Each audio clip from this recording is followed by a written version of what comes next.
Hello there, and we are live. See ya, ladies and gentlemen. You are welcome to another episode of Angry Gooners, and this time, see people, listen. See ya, it's me and my guy. It's that time of the week where we and my guy, my brother, no other person, See, the way I rave about this brother, man. See, it takes time, I mean, you have to work with someone for such a long time, with such longevity, such trust, such loyalty, to be able to call someone your real brother, real brother. See, it doesn't take any magic to know who I'm talking about. It's already on your TV screen. See, people, welcome to the show, my guy, my brother, Waffle TV. He gets a po. You're welcome to the show, my brother, man. Always nice to see you, my brother, man. Because I mean, you give me that same kind of feeling I get when I have a show with the Southern Gooner. You know how the Southern Gooner is, yeah. I mean, very cozy guy. You know, he's the kind of guy that likes opinion. And he will listen to your opinion. You know, he might not shut it down, but he might just listen to it. You know, I mean, that's the kind of feeling I get whenever I do shows with you, my brother. It's always a blessing being on the screen with you, my brother, man. You're welcome. How you doing, bro?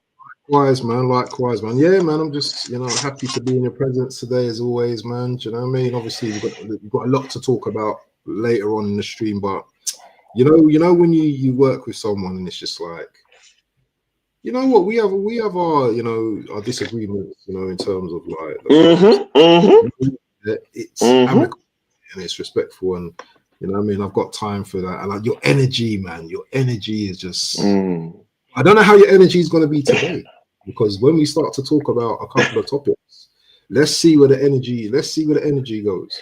Bro, do you know what it means, to be in the den with Lee Gunner? I mean, bro, I know you've done a show with Lee Gunner. I mean, me and you have been on a show with him together. Of course, you always hold your own, that's it. But you were not in direct confrontation with him. Brother, I was in direct confrontation with Lee Gunner. I know what it means to be under pressure. I'm not saying anyone knows how to cook anyone or this one. No, I'm not talking about that. I'm just saying I've seen the pressure before. There's no other pressure bigger than that, being with Lee Gunner and actually exchanging words with him live on a show, exchanging words with deluded Igal. I mean, even going more further with Northside. I mean, you guys know Northside, yeah? You know, he's a very, very stubborn person to actually tell your beliefs or opinions to. He's not having none of that. He's not having none of that. He's gonna impose something on you. So, I mean, but these things make you stronger, innit? 100%. And as I said, they have to be careful when they're talking to you, because, it's a two-way thing, isn't it? It's not like they can come in and just like cook you. I think the way that they go about cooking you is, they're quite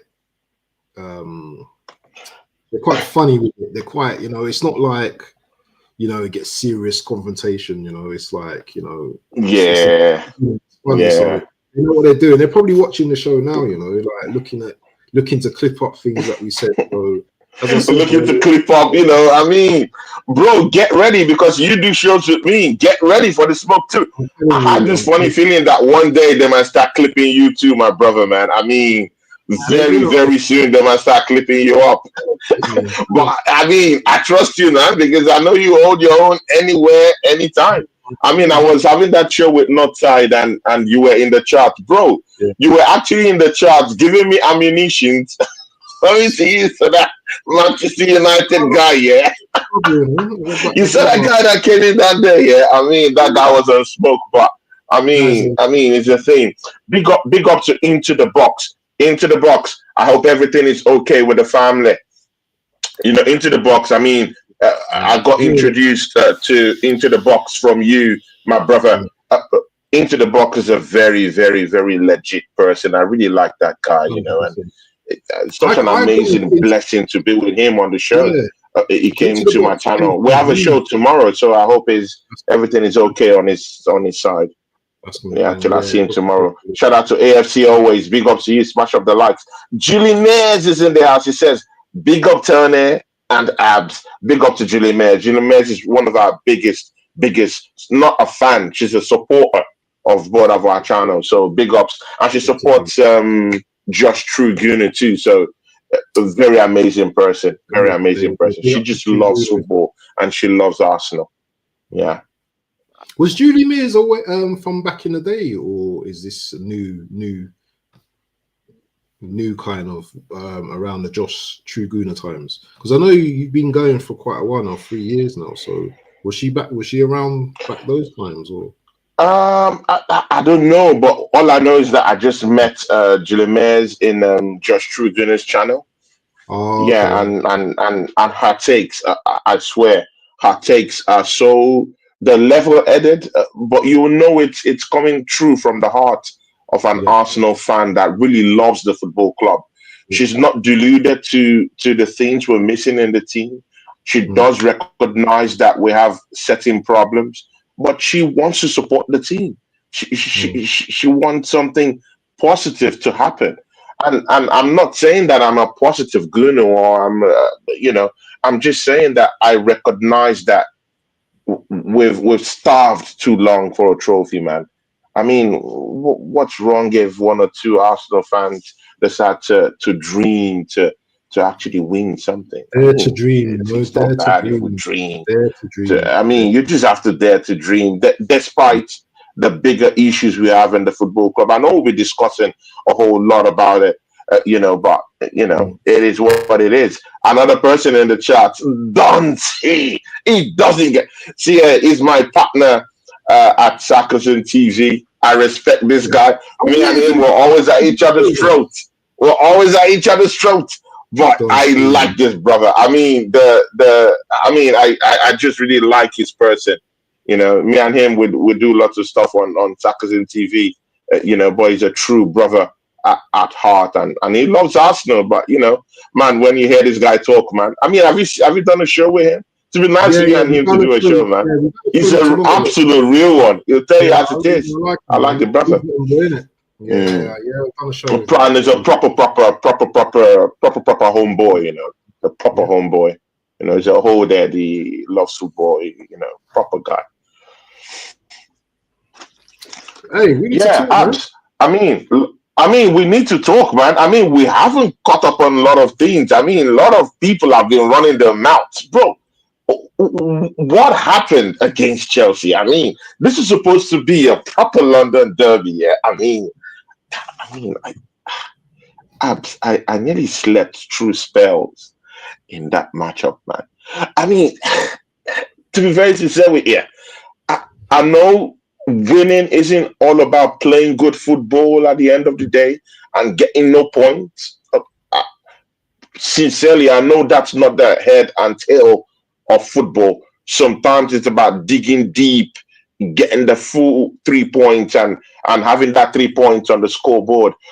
But sometimes, man, I mean, you have to put some context into it. I mean, after having spent 750 million pounds on the team, refurbishing the team, having gone 5 years on a phase on a project, I mean, there should be some certain kind of parliamentary decorum when when playing, with some certain teams that are not up to par. Chelsea is not an up to par team. They're playing in the Conference League.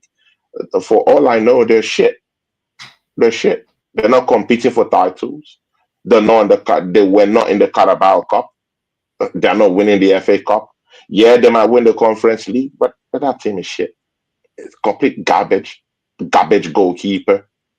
Their defense all over the place. Fofana totally useless. I mean, bro, I, I didn't even see any. I didn't see any magic on that Chelsea team. Why are we drawing to those locks?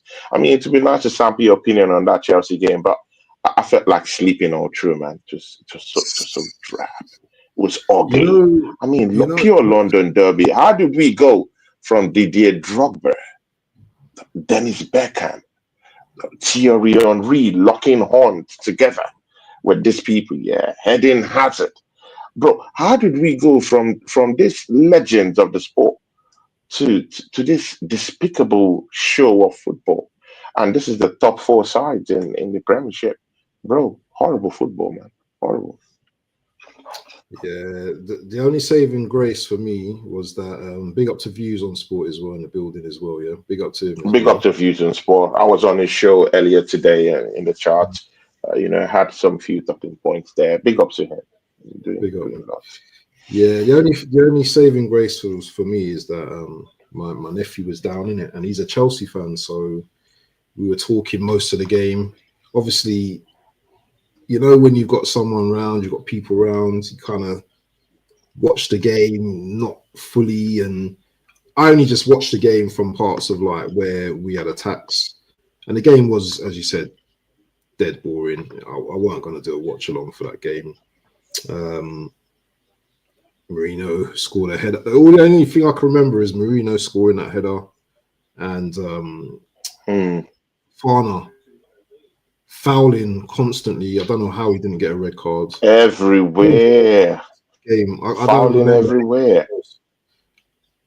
Game was dead boring, uninterested. But it's interesting the point that you make. It's interesting the point that you made about Chelsea being shit, Chelsea being this, Chelsea being that. Who's likely to win a trophy this season, even in their shittest time? It's Chelsea. Obviously, it's Chelsea. I mean, They when you're a Premier League side in the Conference League, I mean, you're the only one down there. You're the only dog in the yard, in a pile of pie wrappings and rubbles. I mean, don't forget that Chelsea team. It's over £1 billion spent on refurbishing that team over the years. So let's don't away that fact that in Europe they say the highest spenders, or one of the highest spenders in Europe in terms of refurbishing their team, in terms of refurbishing the project that they're in. So you can never ever take away the fact that they spend so much money and they will be one of the best among the crap that will be in the Conference League. You can't take that away. So they're more likely yeah, to win an European competition. yeah, and I totally agree Yeah, with you. they're more likely to win it than Arsenal. That's for sure. Yeah, of course. But also as well, yeah, good point that you made again is that they're likely to win it, but they don't really have, I would say, a very good manager. He's still learning the ropes like Arteta is. If you look at Hmm. Chelsea's season in isolation, they've had a very disappointing season. However, if they finish in top four, it looks like they're following the model of Arsenal now, where top four is a success. But if you ask their fans will be severely disappointed on what they've achieved or what they've not achieved this season. So, grabbing that Conference League trophy, it completes the set with due respect. They would have won everything as a club. It also galvanizes these youngsters, because let's not underestimate what winning does. Okay, some clubs go backwards, but some clubs go forwards. A club like that, Chelsea, Yeah. if they win this Conference League, it will give them something to go into next season with now. Yeah, because they are on the up, whether we like it or not. Chelsea are on the up. I don't think they're on the downward spiral. They would have had another year of experience, so their players would have had effectively another year of experience, and I think they just need a few players just to finish off the puzzle. But as I said, the game was terrible on Sunday, and where's he gone? The less we speak about it, probably be the better. But make sure if you're in the building, make sure you're slapping the likes up, people. If you're new to the channel, make sure you subscribe. Big up to Views again, once again. Don C, Julie Mears, Into the Box, AFC Always. And look what Tony does, man. He just disappears, in it. When the going gets tough, the tough gets going, in it. And you know what I mean? He just disappeared. His Wi-Fi is moving like, you know, the Champions League qualifiers. You know, it's just mad. Moving like the Chelsea game. Dead. So yeah, we just wait for Tony to come back. But anyway, the topic I think we're going to get onto next, and I think he's going to join hopefully soon. Let me see if he messages me. I think we're going to talk about Gabriel next. Where is he? Let me just see. Where are you? Let me just find out where he is.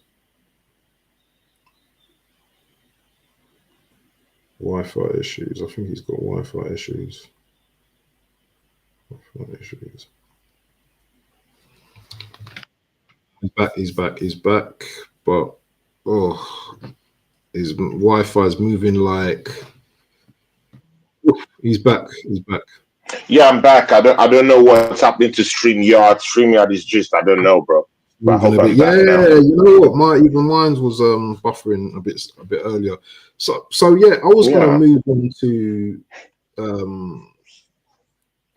to the topic of, and this is gonna take quite a bit of our time now, talking up about Gabriel Magallanes. But what was your roundup on Chelsea? Well, I just said that you fancy them winning it.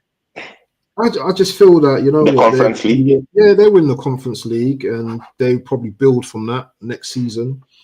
As I said, they're missing a few pieces of the puzzle. I think they do need a striker, possibly a couple of defenders, and I think they'll be up there. Maybe top four, maybe a top 14 cup run. If they can stay in the Champions League, though, I don't see them winning it. But they're just going to be that team that is in and around. But we have to be careful with teams like this, because teams like this will get better and better. So we need to make sure we're getting better and better. And that's all really about Chelsea. I don't even want to talk about Chelsea. Chelsea make me sick. Yeah, man. But again, I also want to dispel this thing I'm also hearing from every other quarter, because I've also been hearing people also saying next season Man City are going to win the whole title. See, it's not a given at this point. And again, there's also something I also wanted to also understand, bringing in players, new players, to come gel with the ones you already have. It doesn't really mean that's a recipe for a title charge the next season. Like I said, even if everyone likes to shit on the Premiership, on the Premier League, this remains one of the most competitive leagues in the world, and I say so for a reason. Have you seen the signings that Man City have made? Have any of those signings hit the ground running, like really, really hit the ground running? I'm talking about Erling Haaland, come down to England type of hit the ground running. Any of them. The Uzbekistani player that came on, he scored a few goals, but in the first game, did you see the howler that he had? They brought in Doku. Doku hasn't really torn up the league, innit? Nunes, they brought in Nunes. He hasn't really fit into that midfield, innit? They brought Savio. He hasn't scored 30 goals in a season. Bro, that's what I was hearing, that he's going to give them goals from the wings. I hear you. He would score some certain goals, but he didn't score 25 goals this season. You can make an argument for Man City that, okay, they just conquered the world last season. Maybe this is just a little bit of a drop-off. But, the new players that they've brought to complement the older players that are already there, it has taken them nowhere yet. So it still needs some adjustments here and there. He'll probably go into the market, bring in some new players. But I wouldn't sit down here at Waffle TV and tell you that Man City is going to win the league next season. We should be very careful with this statement. We throw about everywhere. Should be very, very careful. I don't think it's a given next season for anyone. No, do you know what? It's the narrative, isn't it? You're gonna go with the club that's been most recently successful in the league, and if any team usually, you forget that players like KDB will probably be moving on. Gundogan. Yes. These type of players, back then were just match winners, isn't it? Rodri coming back, coming back into a team that is going to be full of youngsters, Phil Foden, youngsters around him. Exactly. And again, you don't know the Rodri you're getting back. That's another thing. Exactly. That's the funniest thing about injuries. You never know who you're getting back. Exactly. Even Bukayo Saka that we want to fast track into this Real Madrid stuff. I hear you, bro. I think we need something extra to beat Real Madrid. So, I mean, some people are not in support of throwing in Bukayo Saka. I'm in support because I want my team to win. I want my team to win. We need that extra bit of quality, the quality we don't have right now at all in the team. I don't really see anyone who is serious enough to grab the game by the scruff of his neck when it comes to the business end of that game, which is winning. Bukayo Saka might be the only outlet that helps us get through that. But even in him coming back, I don't even know what kind of Saka we're getting. Yeah. But I will say this. If any team can come back, it's definitely going to be a Man City, because they have got very good players. Yeah, remember their squad is decent. So, I think Pep, and the thing is their manager as well. Yeah, I think their manager's going to right the wrongs from this season, and he's going to come back even stronger next season. No, I'm not saying they're going to come back and smash the title just like that, but they're definitely going to be up there.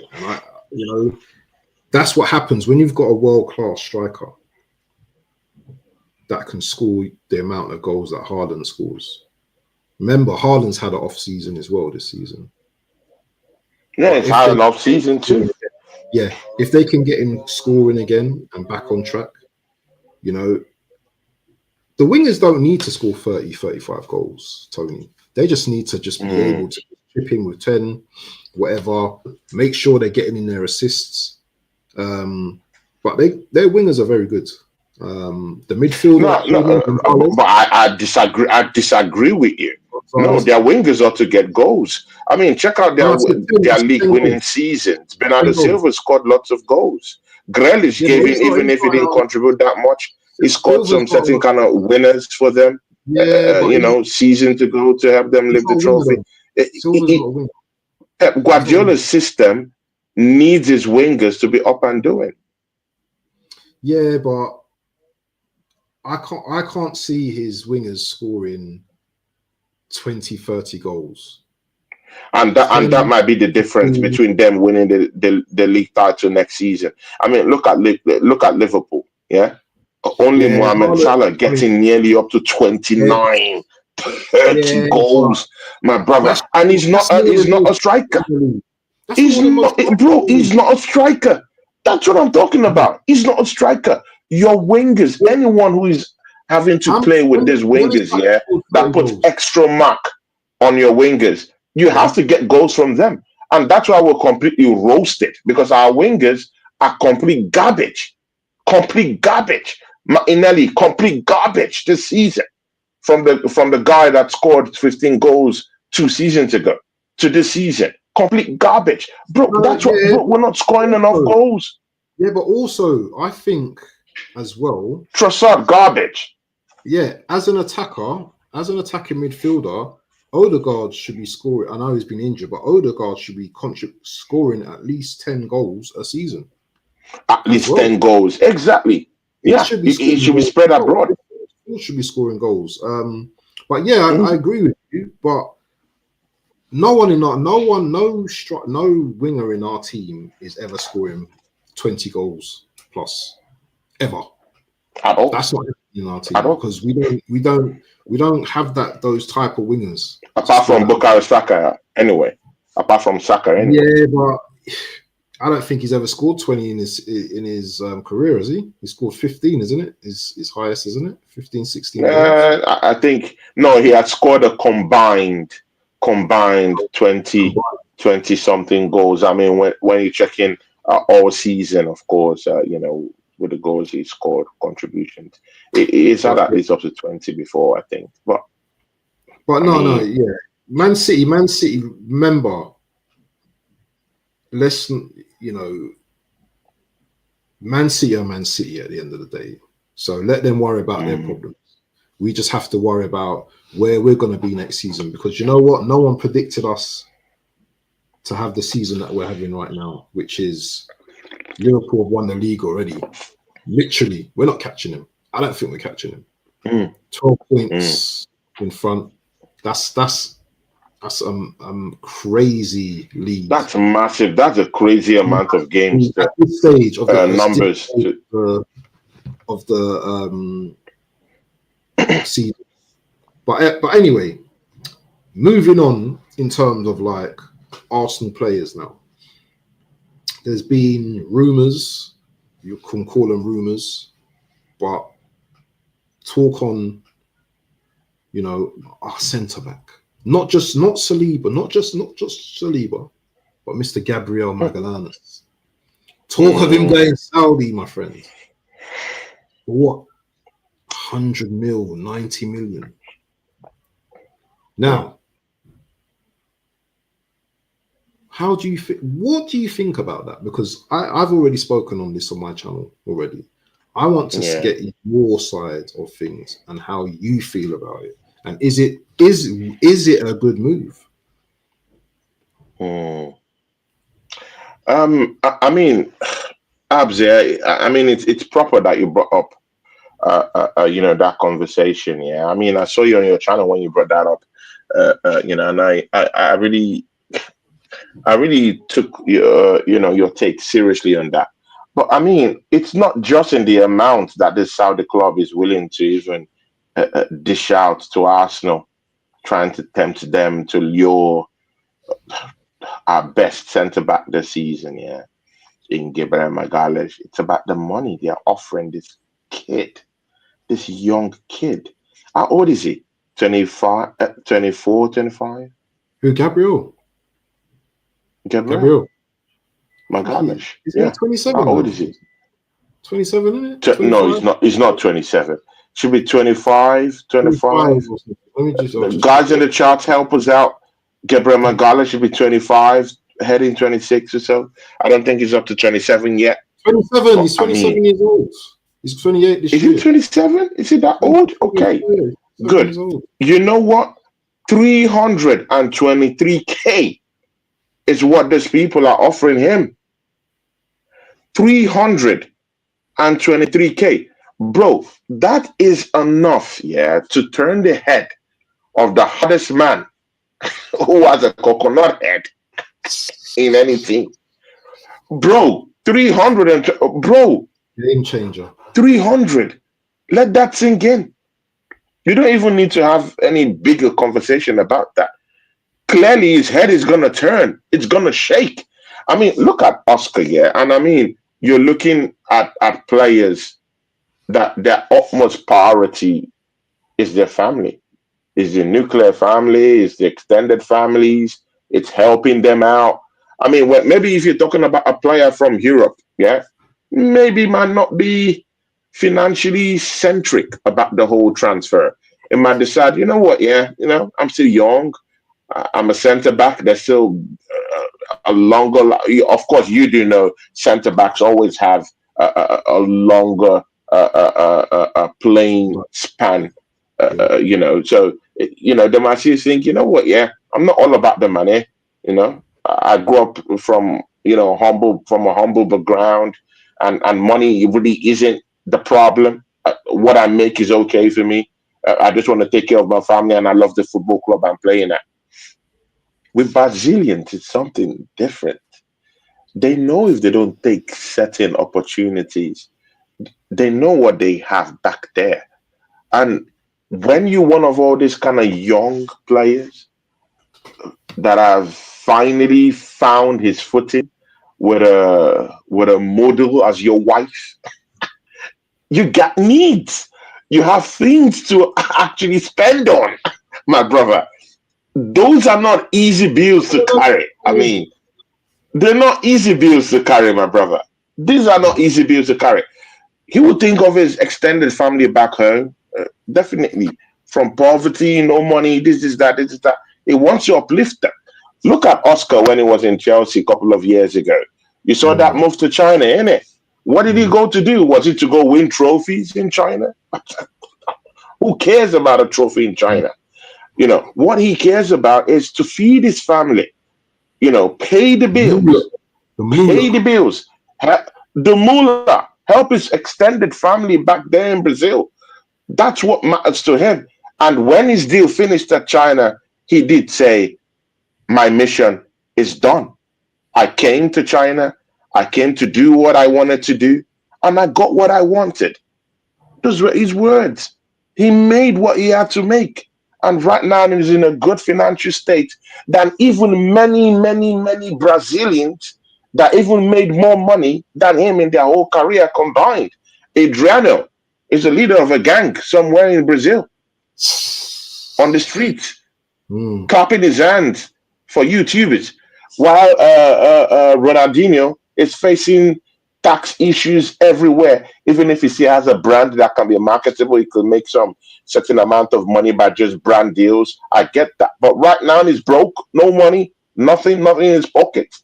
I mean, these players, yeah, these young players are looking at these people and they say, you know what, yeah, bro, even if these guys, yeah, even if their playing career is something to emulate, I don't want to be like this guy. I want to go make more money.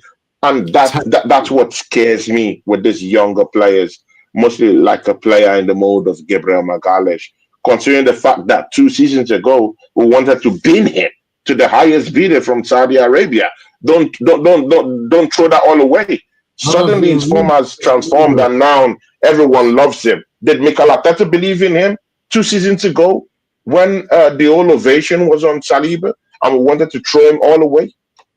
Let's call a spade a spade. Everyone called him Bozo Gabriel Magalhaes, because they believed that he had Bozo genes in him. You're a culprit of that. I'm a culprit of that. We both said he had the Bozo genes in him. But right now, the guy, and that's why in this world we have to be very careful. I mean, the rejected stone has now turned to be the cornerstone in that Arsenal defense. So the person you actually look down on today might be the cornerstone of what might propel you to success tomorrow. And that's why I keep saying we're mere beings, we're mere human beings. Yeah, even if the Quran, even if the Bible says that we're gods, it doesn't mean that you're an omnipotent, you know. It just means that you're just something in the hands of someone who has a higher power. So, and again, when you look at Gabriel Magalhaes this season, he's completely helped Saliba bounce back into form. You can remember when that Real Madrid rumor going around that they wanted to pick up Saliba. I mean, you saw what it did to his form. His form just dropped right straight down. And when you have a great partner like Gabriel Magalhaes to be able to help you out, do the mop-up job, help you bring you back up to speed, bring you back to form, you know, it might just be easy for you. And that's the thing with their connection together. So with that bond they form, don't you think that these two will be saying, I'll be looking at this team right now and say, you know what, yeah, Gabriel. And Gabriel will say to Saliba, come on, man, look at this team. We don't even have a striker. Are you serious? Can you believe it that this manager was thinking of me? Mind you, Saliba was under consideration to play as a striker for Arsenal at the demise of Kai Havertz. Don't throw that all away. That's true.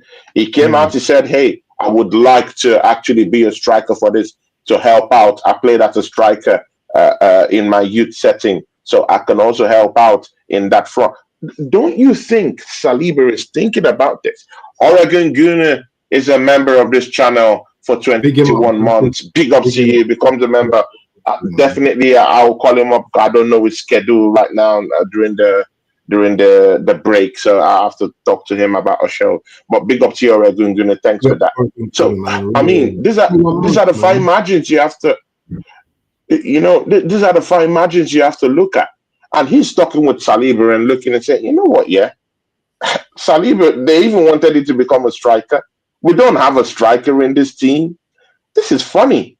Merino, who couldn't get into the midfield, it's now the number 9 bearer of this team. And then when they go in that away game to Real Madrid, I know we'll talk all about that later on. I mean, and then they're passing the trophy cabinets, bro, of the Bernabeu. And Vinicius Jr. is down there showing his silver winnings, and yeah, he's quite a flashy person, showcasing all his trophies and all his accolades and badges here and there.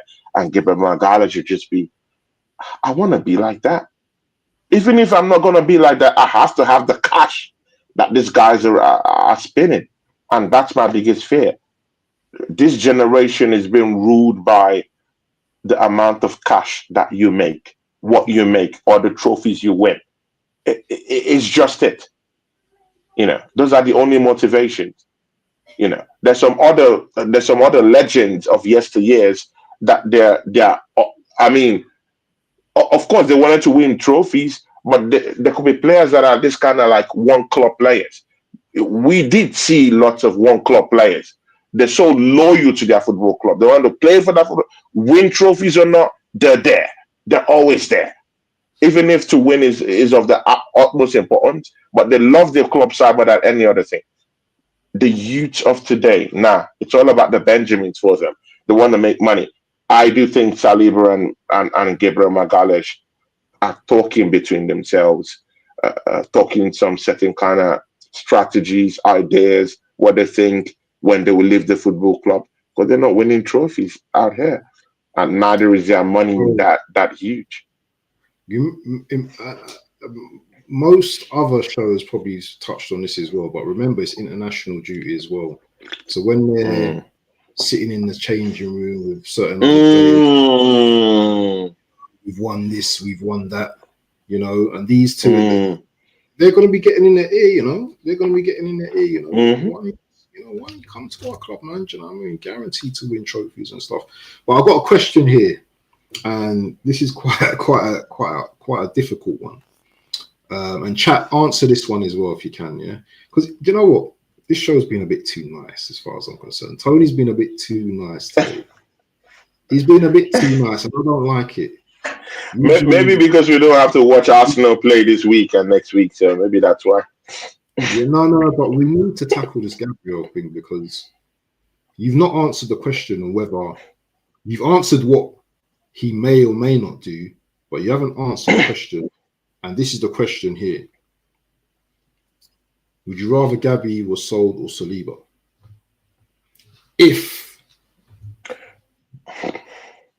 Bro, none of them should be sold. None. We shouldn't even agree to any one of them to be sold. I mean, let's don't act as if we didn't see Saliba and his form this season, man. His form has been shocking. His form has been horrible, to be very sincere with you. So, and again, I do, rather than saying this one is better than this one, I think it's more of a telepathic connection that they have between each other. They form a certain kind of bond, as the two centre backs we have down there, rather than saying this one has a more better propensity to defend and to help the team. I don't think so. I think two of them have two different individual strengths. One has that physicality, one has, quick question, the movement. Yeah. Quick question. From a business perspective, 100 million, 90 million for Gabriel. That's good. That's good 100 money. What did you say? 100 what did you say? 100 million. 90 million. Bro, what do you mean 100 million? Bro, people are out here pricing Isaac 150 million. And he's not even the highest goal scorer in the Premiership. And he's going for 150 million. Bro, it's no. What? But again, why do Arsenal always want to... Bro, it's not enough. It's not enough. We need up to 170 million for him. He's our best defender. 170 million. Bro, if Isaac is going for... Bro, we don't have to play with these things. If you want to take... Bro, see, yeah, and that... See, our club are pants, bro. Our club is gone. Our football club is gone. We're pants. You know why? Because all these clubs here will go, they'll come down to our team and begin to price us cheap. They begin to take our players on loan. Picking. Cheap. It's true. They begin to, for cheap. Bro, look at the guy we sold to, we loaned to Nottingham Forest, Nuno Tavares. Look at him in Lazio. He's now the face of Italian football. Bro, I saw some certain kind of communique or some... Is he still on loan? Some media stuff that we're doing or so. This guy is all over the place. His face is plastered all over the place in Italian Serie A. And I'm looking deep down at us. I'm saying, how much did we let this guy go for? Actually, still on loan. All these players all go for free. Useless. How about the one we sold to Fulham? He has left our football club and he has gone to Fulham and is now their top henchman in the middle of the park, helping them, assisting, scoring goals. Iwobi. No, not Iwobi. The other one. The white one. ESR. Exactly. Now you get it. ESR. I mean, what are we doing here? And we sold that guy for cheap. Look at what he's doing for Fulham. Joe Willock left this football club. Needless to say, he's won a trophy out there. Come on, bro. Let's don't act as if we didn't see that. Let's don't turn a blind eye as if he did not cook. Yeah, in that Newcastle team to get them where they are. And these are the problems. These are the problems in trying to bring to light that these teams cannot just come to Arsenal and start pricing our players for cheap. No, they're important for us. Let's make a statement. But the question is 170 million, 180 million. Okay. If you're coming from Saudi Arabia, 180. In fact, we should be starting that bid from 200 million. We should be starting that bid from 200 million and then let them go down. Yeah, he might not be worth it, but look at the price Newcastle are placing on Isaac. And no one is abusing them because that's how much they evaluate their player. And you have to stomp up the cash. Look at how RB Leipzig wants to hamstring us for the signing of Sesko, giving up quoting different amount of money. Look at Gyökeres. I mean, he has to come down here and prove himself. He's not proven in England yet. But look at the astronomical fees that these clubs are quoting for these guys. And yet Arsenal wants to just give up Gabriel for 100 and something. And Trent is not going to be 100 because Arsenal is going to do bad business. And we're going to sell that guy off for maybe 60, 70 million. You know the truth. You've seen it happen before. 60, 70, that's what they're going to sell him for cheap. But Newcastle want to sell their main players for big time money and they're going to reinvest that into the football club. Ours, it doesn't even go into reinvestment anyway. I mean, you know the pocket it goes to. But you still haven't answered the question though, because the question was, would you rather Gabby was sold or Saliba? I don't want to hear about prices and costs and money. Big up to Miss Melina. She's lodging up both of us. Big up Miss Melina. Guys, Miss Melina, important person in this YouTube game. Mostly for me, she really helped me, starting up my channel and all that. She really, really helped me out. And big up to Miss Melina. She's mostly very, very busy. She's a consul, so she's very, very busy these days. But it would be nice to have her on our shows one of these days, Miss Melina. Big up to you. She says, "Latch up, Tony!" and Waffle TV. She likes apps too. I mean, I think there was a time she told me about how she likes your takes. I don't know of these days though, because these days you're a little bit salty, innit? Listen, no, listen, You're not listen. you're not as positive as you used to be. Listen. This guy, man, seriously. Man. No, but seriously. No, Yeah, she says, "Pardon me, big step now, Anthony. I see you making moves. Yeah, big up, Miss Melina. Big up, Miss Melina. We always love you. Always. I will never ever forget you. Big up to you. Big up to you." Anyway, back to the question. We're both going to answer this question as well. Would you rather Gabby was sold or Saliba? Do you want me to answer the question? Do you want me to answer? Yeah, I want you to answer, bro. I can't answer any of those questions because I want none of them to go. I want none of them to go. We shouldn't even entertain it. Out of both of the players, so one, I'm thinking of who's going to be a leader going forward. Probably Gabriel. Saliba's going to obviously command probably a bigger salary. Can Saliba be replaced? That's a difficult one for me. Saliba for me though needs an experienced player. As much as it sounds crazy, Saliba isn't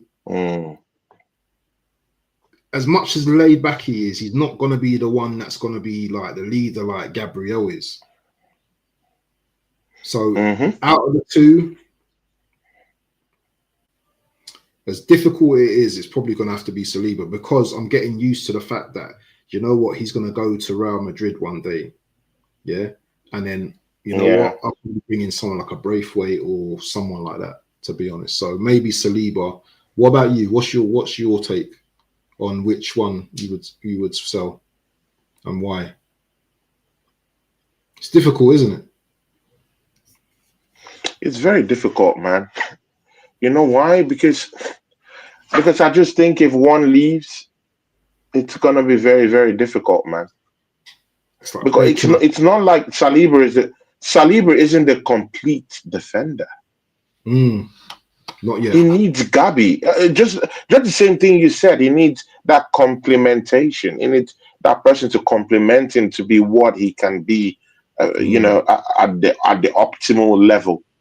He's not just the complete. You can see he's a great defender, but I mean we've seen him, lack some certain kind of abilities this season. Not fast enough. When his form went down that road into darkness, he was so afraid of approaching defenders head on. He's usually that kind of guy that when defenders are approaching, he makes the move. But after that slump, it was so sluggish. He didn't want to encounter any kind of confrontation with a striker. It was just going backwards, and then Gabi had to rush from wherever he is and just because he's that physical kind of guy. I don't see that physicality from Saliba. He's not the complete product yet. Even if I do think he's one of the best defenders in the world, I don't think he's just complete yet. He needs that guy, Magalhaes, to complement him. On Magalhaes, by the way, looks more complete this season, man. Let's don't lie. Let's don't lie. In as much as I do like Saliba, I do think that Saliba is replaceable in that team.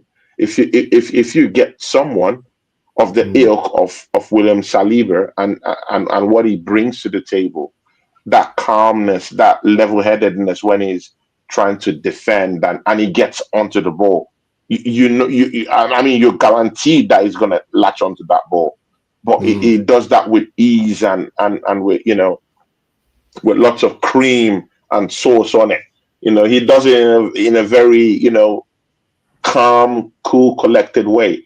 Whereas the other guy, Magalhaes, is all about the physicality, the brutish nature. He just runs at set pieces. He's a beast on set pieces. He's a beast on set pieces, bro. Are you ready to lose? Are you ready to lose the guy who could just 3 goals a spring season. up magic, who could just spring up magic with the head, with set pieces. I mean, Saliba has been okay this season. He scored maybe about 3 to 4 goals this season from set pieces or from some other manner. But Gabriel Magalhaes should take the cake on that one, innit? He scored lots of goals from set pieces. He's the organizer, he's the general in chief, he's the guy shouting, he's the guy arranging the defense, he's the guy arranging our set piece takers, our set piece arrangement. Every dark art, he understands everything.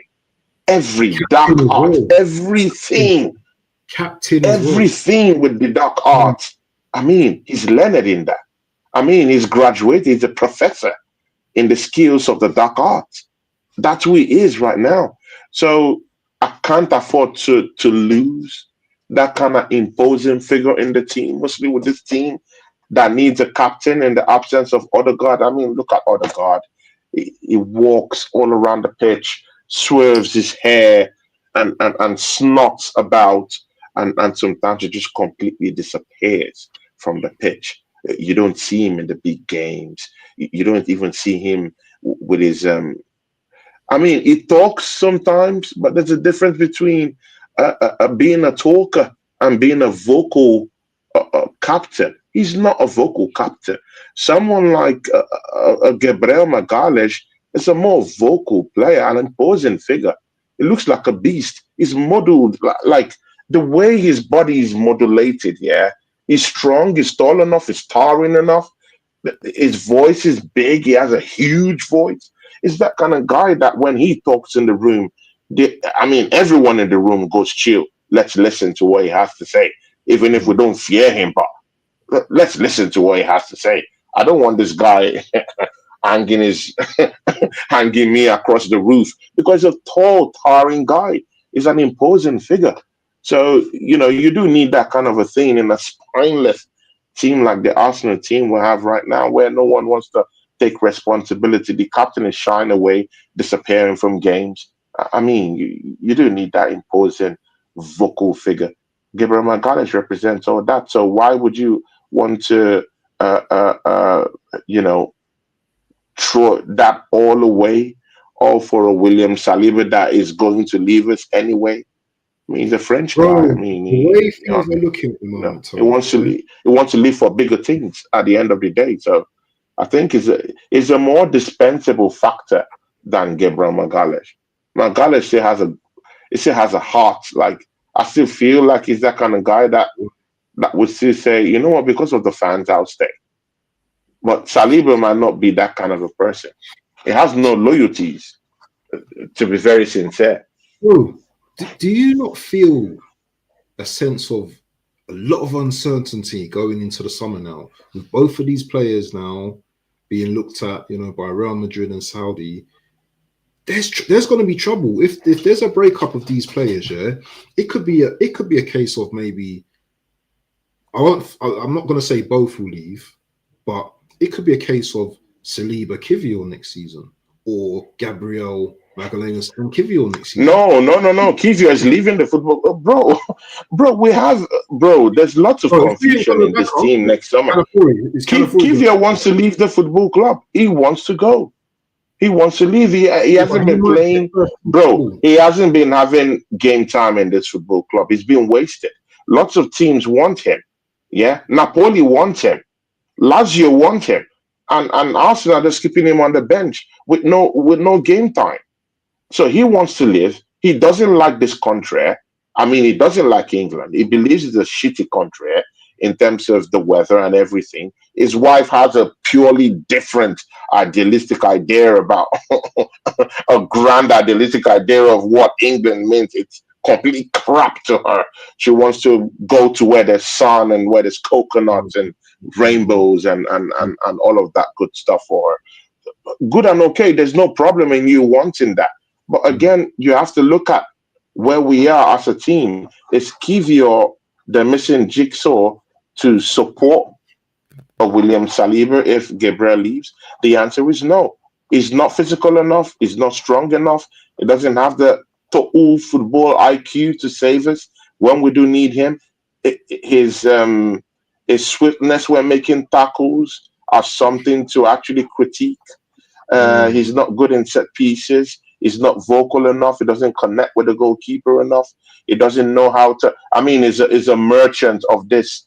One thing I don't like about that guy is a complete merchant of sideways football. I mean, he's a real disciple of sideways football, backwards, sideways. He's a real merchant for that. And I hate this thing. I hate this thing. It's haram football. I don't like it. I don't like Kivio. He's gonna leave. No game time. He's gonna leave. Yeah, Arteta loves that. Yeah. Backward, sideways. You know, everything to mock this football club. You know, Mikel Arteta. You know, he does that. He does that completely. I mean, do you like Kivio? I'm not talking of him as a person. You know, we're just talking about football wise. Does he give us anything different? He's not good enough. Every time I see him play, I know we're probably most likely to concede. The issue is he's going to leave players like to get in behind him. Pause. Do you know what I'm saying? In that respect, and I just don't think he's good enough. But this comment here, Saliba will leave, and this is from his Gatti, DJ Gatti. Yeah, Saliba will leave Arsenal. He is not Arsenal like that. Gabriel's the leader of the team. Yeah. His focus so important and pivot to us in the next 4 years. Give your trust. He's an okay guy. So, do you think? And we're going to move on to Saka in a bit. Yeah. Do you think we're likely to keep? And big up to DJ Gatti, the guy who asked that question. I mean, he's a DJ. Yeah, big up to him. Great guy. He's Nigerian also. Big up to him. Big up, man. Big up. Typical Arsenal fan. Great guy. Yeah. So, do you think, big up, man? Do you think we're most likely then, looking at DJ Gatti's comment, to keep hold of Gabriel? Because these guys love money, yeah? Everyone loves money, but the Cronkies love money. I don't know how much we paid for Gabriel, 25 million, was it? Or back in the day? But if you're saying... Yeah, 20 something. Yeah, it wasn't up to 30 million. If you're saying, if Saudi come in for like 120, 130 for Gabriel Magallanes, should we take it? Or should we just say no? No. Nothing less than 150 million. Bro, I keep saying these things. Why are we pricing our players for cheap? That guy, if that guy walks into another elite team in Europe, it completely makes their defense a rock. Arsenal is the best defensive. Bro, is it true? It's fact. I'm telling you, man, it completely makes that team's defense a rock. It makes that team a rock in itself. Because you know what, yeah? Arsenal, even as bad as we've been this season, big up to Godfrey. That's a real one. This Godfrey guy. You see this Godfrey guy? Absolute real one. This Godfrey guy. I like the guy. I like his takes. I just like his person. Big ups to him. I've not seen him in person, but I just like the way he conducts himself around streams and the kind of questions he asks. Big ups to you, Godfrey, man. If there's any day you would like to pop in for a show, you can even come faceless, no problem. We can do a show together. I really like your takes. So, if Magalhaes walks into another team, it completely makes that defense a rock. You just need to add one more strong head down there, bro. You have a complete team already in defense. Already, look at Arsenal is the best defensive side in the league this season. Only consider about 24 goals, bro. 24 goals. That's only what we've conceded, bro. I mean, if you're the best defensive side in the best league in the world, I mean, do the maths, innit? Do the maths. So if we have two of the best centre backs, why aren't we? Why are these guys not gold? Why are these guys being prized for cheap street meat prices, bro? I'm not having it. If Newcastle is evaluating Bruno Guimaraes in the range of 80 million, 90 million, Arsenal just submitted a bid of about 59 million pounds. Yeah, for Bruno. Yeah, yeah. We just submitted that for Bruno. So now, if that's our own evaluation, imagine Arsenal, yeah, how cheap we are, yeah. We go and we're saying it's 59 million pounds. Just imagine how much Newcastle evaluates that player. They're evaluating him within the 80s rank. So if they have the bigger players that just won them a trophy within that 100 million mark, 90, 80 million, then why should Arsenal be want to dismantle our defense in any way, dashing out our best defenders for a pittance? 100 million. No. 130, 140 million, come talk business. Mm. That's the So, best. We can't offer our players no more for cheap. We can't be doing do that. you, uh, talking about Bruno and Isak, yeah, just to talk on them slightly. Do you think as a club we're being Mm. slightly disrespectful, like saying we're going to be bidding for these guys, and you know why they've just won a cup? These guys are these guys not happy at Newcastle, and we're there. All I'm hearing is, oh, we're going to be going in big for Isak. We're bidding for Bruno. Mm. Have these guys told us that they want to come to Arsenal, and why would they want to come to Arsenal? I mean, see, yeah. I mean, this is where the thing gets dicey now. Like I told you, these Brazilian guys, yeah. I mean, when it comes to money, the different breed, they want to take care of the families. They know where they're coming from, bro. There's no benefit system to help them when when the dawn crows on them. I mean, there's no benefit system helping them out Yeah, there in Brazil. I mean, but so they need the money. So Bruno Gomes will be looking they don't need the to money. move to a bigger club, They need to bro. sell. They need to sell. Yeah, I know, but he already has a contract with Newcastle. So, in other words, it's unless he would have to have a new meeting with the board and say, you know what, yeah, I like this football club, but I already have an existing contract with you for shitty money that you're paying me because I came from Lyon. I didn't come with such a big, huge reputation, so my salary was very low. But right now, we've given you the first trophy in about 70 years in your football club. So I think we require I think I require a raise. If they don't raise that money for him, trust me, Bruno Guimaraes will be looking for a way out immediately, as soon as possible.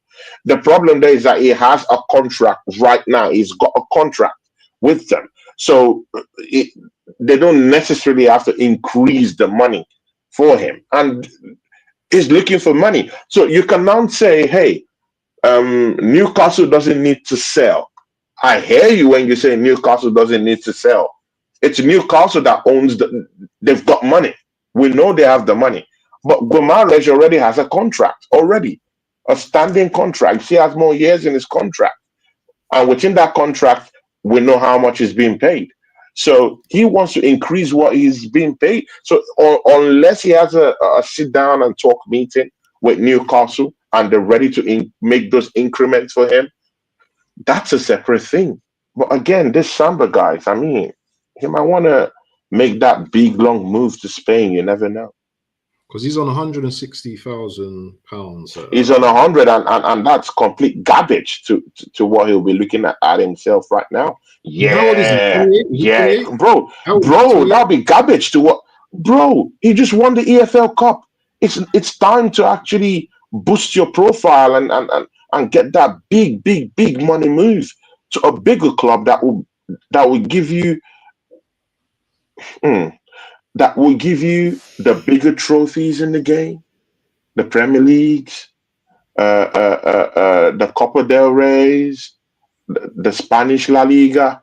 You know, he'll be looking at it from that front. I mean, after winning this EFL Cup, he wants more. He just tasted glory, and he's looking at it and saying, "Oh my God!" So I'm this kind of player.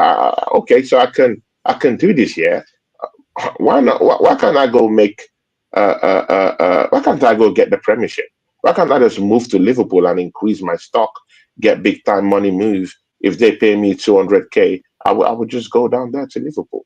It's all about the money. Newcastle doesn't need to. Yes, Newcastle are a rich football club, but they don't have to increase his money. He's already contracted to the club. They're already paying him money. It's already in his contract. So it's either they sit down with him and reason with him and increase his salary on some certain basis, or they stand a chance of losing him. But again, I think he has a higher taste right now. He wants to win the biggest trophies in the planet.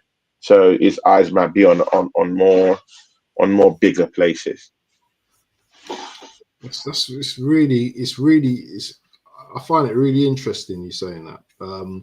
But I just Mm. wanted to touch on and big up to Paul Fulwell, Blue Nose. That's Big up to Tony's Paul Fulwell. big Yeah, up big to up to Shane. Duce. Big up Duce.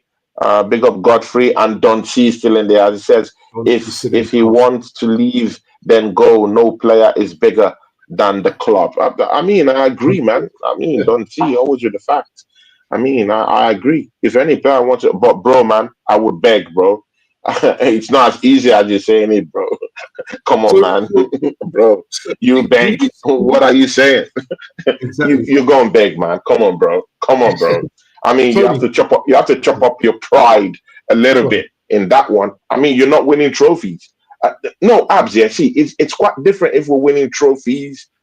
You know, I Mm. mean, if we're dominating Europe, if we're winning the big domestic cup, it's quite different. You could say, okay, he could leave. We'll get another one, bro. We're not assured until Andre Berta shows me something different. This We're not is what I assured want of who to will go come and into. replace these people. This is what I want to talk about now. This is what I want to go into Yeah, we now. don't know. This is what I want to talk about now. Andreas Berta. Is it gonna be Bert Mm, or is it gonna be Bert? So when I say Bert, yeah, you know who Bert is, yeah? Do you know who Bert is? Do you know who yeah, Bert is? bro. Is it gonna It be this depends on one? which one you're talking about. Is it gonna be this Huh? one? Is it gonna be this Bert? Yeah.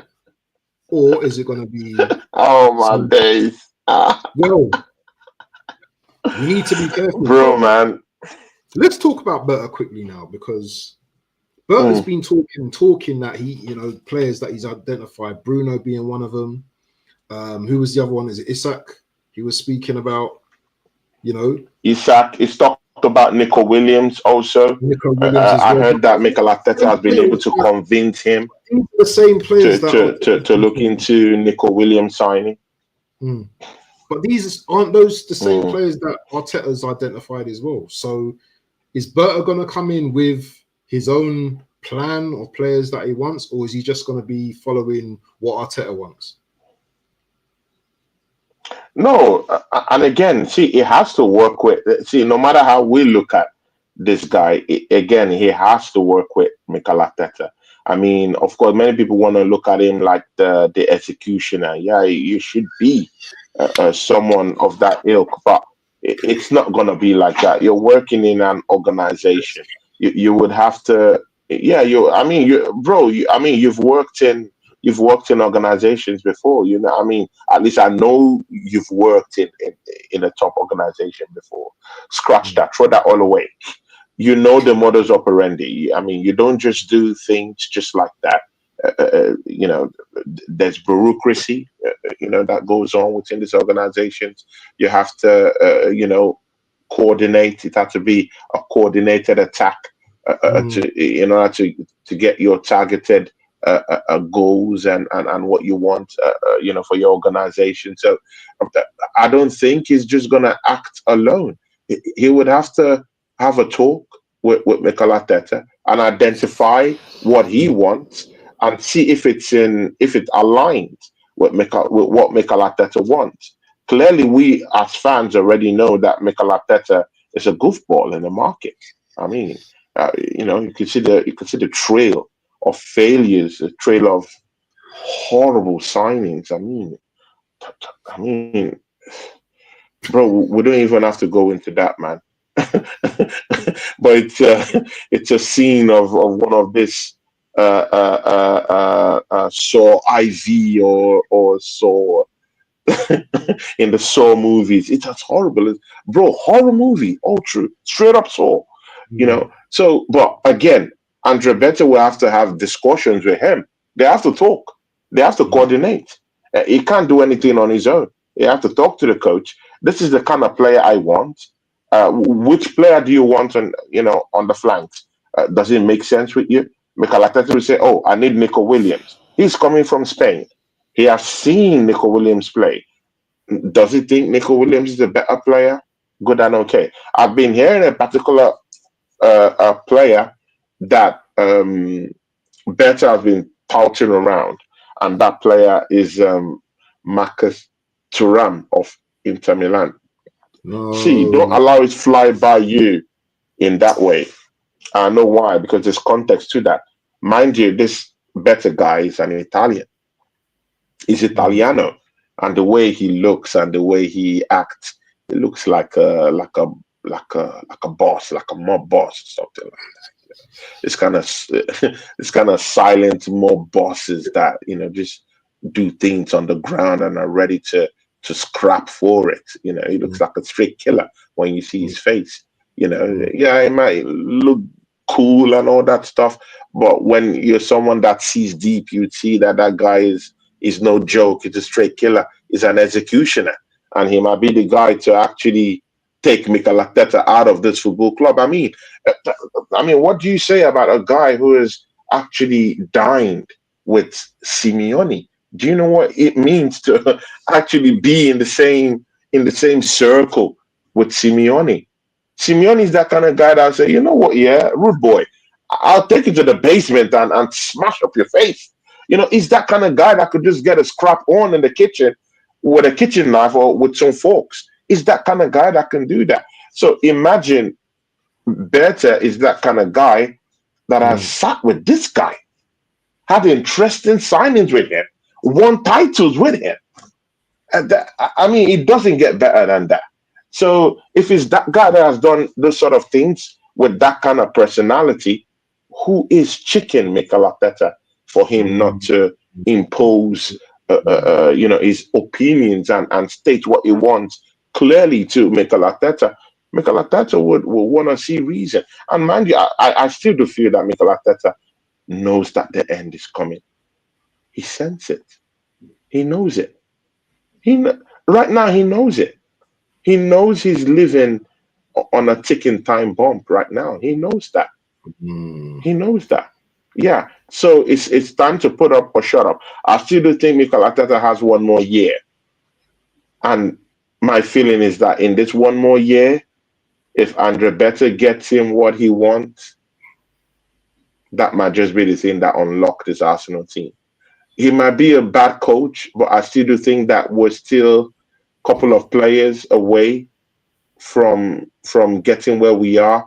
If we have a prolific number nine, if we have someone who will come in from the wings from that left hand side with goals, That's if goals. we Yeah. do have a replacement for Bukayo Saka who will come in time to time and put almost as in put in almost the same kind of shift Bukayo Saka puts in down that right hand side. We have the luxury of actually using Waneri to help out Odegaard, or we could even put both of them on a pivot, in that number 10 area.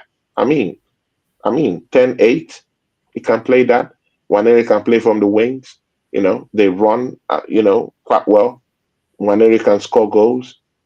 Other guy can come from the bench. It's time for you to bench this captain that has done nothing for you. On the contrary, we can also go get a number 10. I don't like the idea of Martin Odegaard. It's too static to be my number 10. I like number 10s that are very, very mobile. Bro, this is not the only football club I've watched. Bro, go watch other football club. Go see how their number 10s Mm. are disappearing 10s because they always pop up in different positions, dangerous positions, and they like taking shots from outside the 18 box. That makes Mm. them dangerous. Makes them dangerous. Like the Argentine guy in that Liverpool team, what's his name? McAllister. McAllister. Look at Oh, him. He pops up in different areas. He scores goals. He's outside the 18-yard box, ready to latch onto that shot. I mean, he's providing, is seeking chances to open up and tear up defenses. Bro, why can't we? He's always on the left. He's always on the right. He's in the middle. He's outside the 18-yard box.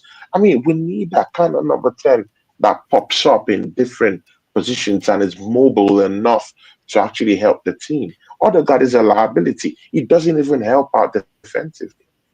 is Odegaard becoming a luxury player now? Because he's a luxury player, bro. There's no way we can sugarcoat it no more. No sugarcoating no more. He's a luxury player. There's no doubt about that.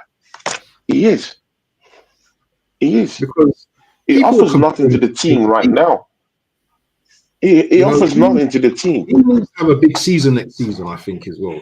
People say, yeah, he was injured. Yes, I get that. But he's come back and he's not really. It's worse. It's really drab. It disappears in games. There's no urgency in whatever he's doing. It's just lackadaisical. It's just bro, we don't need that. We don't need that, bro. We need energy. We need something different. I still think one of Arteta's problem is getting rid of players in the summer, because we got players on big wages. And how's he going to get rid of these players? You know, because bro, we're still even talking about getting rid of players, but we still have many more that are coming back. Lokonga is coming back. Rich Nelson is coming back, and the players that are coming back worse, and they're coming back injured. Lokonga. Look at Lokonga is coming back. Look at Rich Nelson. Look at Rich Nelson. It's coming back injured. You know, so the players we're not getting them back seasoned and ready to take off for the next season. We're getting them banged up, completely smashed up. I mean, Rich Nelson won't be able to walk when he comes back to the football club. We have a worse Lokonga. I mean, horrible, bro, horrible, bro. You can equate it with any kind of horror movie. You know, Final Destination, Saw, IV, Insidious, bro. Bro, the Poltergeist, bro. You can, bro, sum up every horror movie possible. I mean, Lokonga represents that horrible player, bro. Even Nuno Tavares, I don't think we've completely sold it. I think he's on loan. I heard he's having a really good season. I think so. He's having a real good season, but he's shit in the Premiership. I mean, we saw him here, we saw him in Nottingham Forest, so I don't know. We still have this guy coming back from FC Porto. What's his name? Not Marquinhos. Is it Marquinhos? No. Oh, no, Vieira. Marquinhos is another one. Fabio Vieira. We spent $40 million on that one. It should be coming back. Bro. So we are talking of clear outs. What about the ones that are that are preparing to match into the football? Bro, man, we're in a goddamn mess. You know, we're in a big mess. The manager put us in that mess. Don Edu too, and Don Edu is somewhere enjoying fried chicken, and the fans are here to roast. Last topic, because I know, like, you know, it's getting to, you know, past where you are. No, but I want to ask you two. I mean, you two are on the firing line on this one too. I mean, what do you think about this guy? Because I mean, I'm not just gonna be the only one to bet on him. How about you? What do you think? For me, this Berta guy, he comes with a reputation. I need to see what he does on the tin. I don't want to see he comes in. Obviously, as you said, Jay, he has to come in diplomatic at first and, you know, speak to Arteta. Big up DWTT. That's another one. Subscribe to his channel. Great guy. Yeah, big up to Gary, man. Hope you're well, my brother. We've got to do a show with Gary one of these days, man. He's cool, brother, man. Gary, absolute gentleman. Absolute one. But if this guy says what he does on the tin, I'm expecting him to come and do what he needs to do. I don't want to see a yes man. Yes, you have to be diplomatic. Yeah.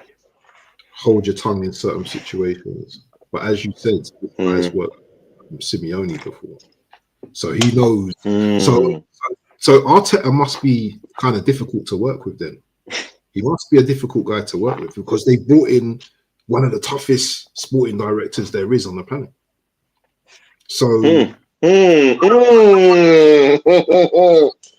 Waffle, you have to agree you're cooking right now. I'm just doing analysis.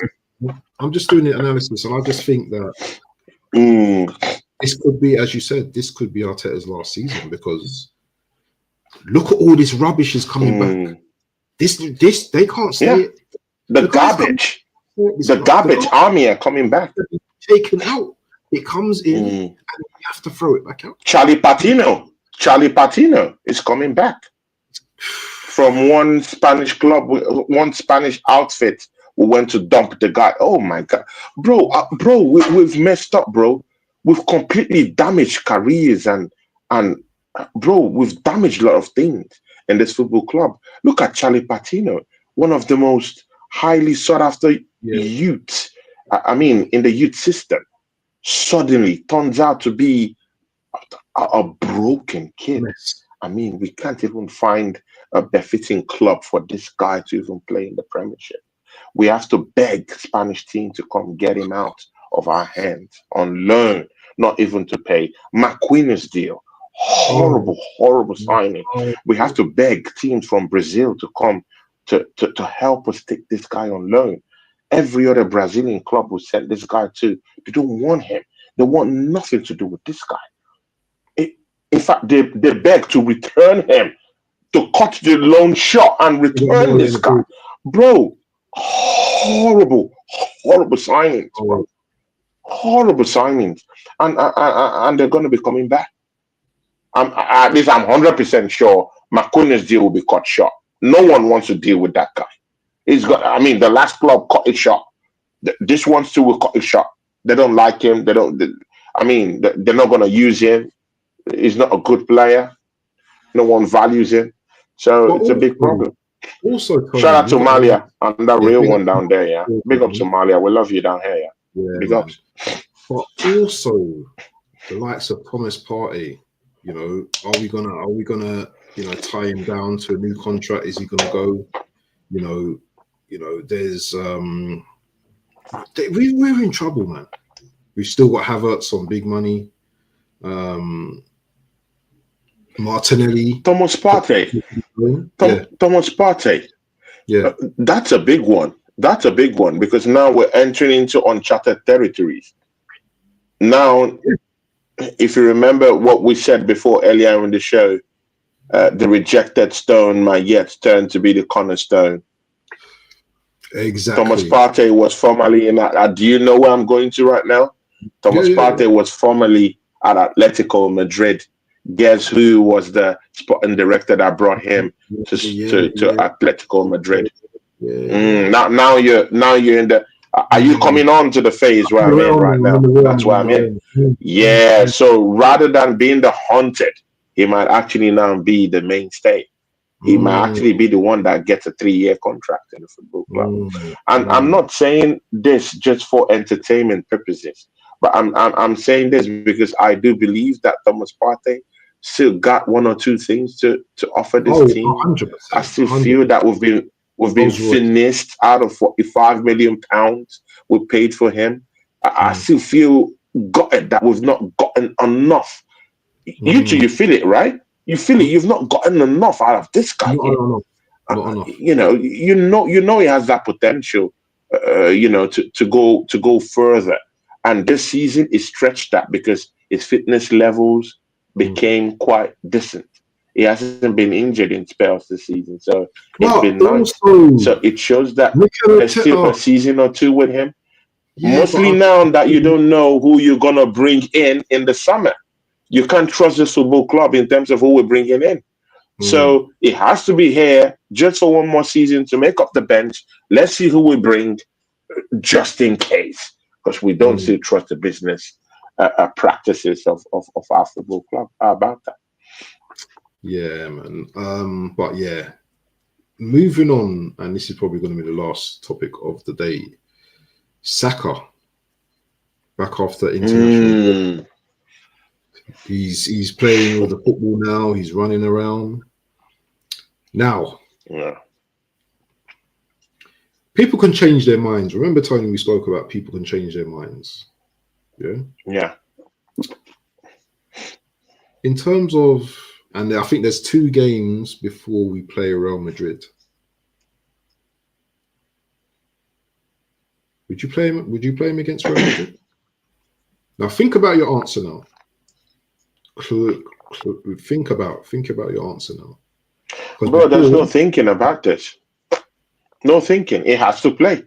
Bro, if he doesn't play, I'm sorry, we might get humbled, run out the park, and smashed up. I mean, you know, you and I know, yeah. Let's don't sugarcoat the thing. You know, we don't have what it takes to go head to head. I mean, in the background, off camera, on camera, you know this. I mean, you know, we can't go head to head with these monsters. You know, they'll rip us apart. You know, they're like vampires. You know, they smell blood, and when they smell it, they're gonna come calling in the dark of the night. And if you're not prepared with your crosses and fire sticks, you might get hurt. So what do? You need to prepare for people like that. How do you prepare? By getting certain kind of incendiary ammunition. And that's what Bukayo Saka represents: ammunition in the bank, ammunition off the bench. If you still think his fitness levels are that poor, then bring him off the bench to create something out of that.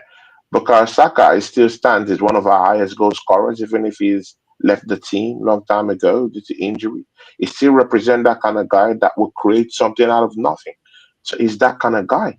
So why would that kind of guy be okay and you don't want him to participate? Yeah, you're saying you don't want him to aggravate his injury, this and that.